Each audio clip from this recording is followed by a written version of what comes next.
Comment ça va depuis tout à l'heure? Chirurgien depuis 15 ans à l'Institut Callot, le docteur Aubry vient rendre visite à cette patiente âgée de 100 ans qui vient tout juste d'être opérée d'une prothèse de l'épaule. Une chirurgie récemment récompensée par le classement du magazine Le Point. Vous avez vu, on l'a fait sous local, c'est-à-dire c'est très rare, on ne vous a pas endormi. Comme vous êtes fragile, on a pris toutes les précautions, on ne vous a pas endormi. On est très fiers de notre classement, la chirurgie du membre supérieur et plus particulièrement la chirurgie de l'épaule. Ce classement de 6e sur plus de 1000 était vraiment une belle reconnaissance.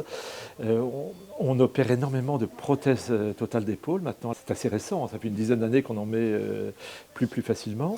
Et ce n'est pas la seule spécialité de l'Institut à avoir été distinguée. Bonjour, c'est Veillard. Vous allez bien?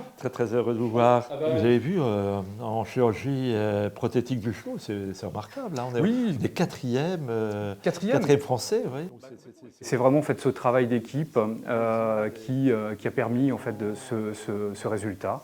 Et donc on travaille toujours en fait, sur l'amélioration de nos pratiques, sur la recherche en fait, de l'expertise, de faire mieux au service des patients, avec par exemple l'acquisition de robots pour nous aider dans ces interventions. Donc voilà, c'est vraiment une continuité de l'histoire de la structure. Une continuité bien partie pour perdurer, grâce à une seconde distinction, et non des moindres, l'entrée du docteur Aubry à la prestigieuse Académie française de chirurgie. Une nomination synonyme de belles opportunités.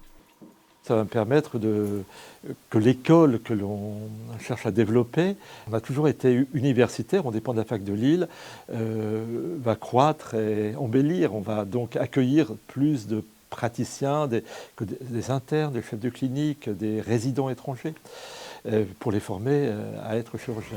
Former les nouvelles générations pour ainsi assurer l'avenir de cette institution centenaire.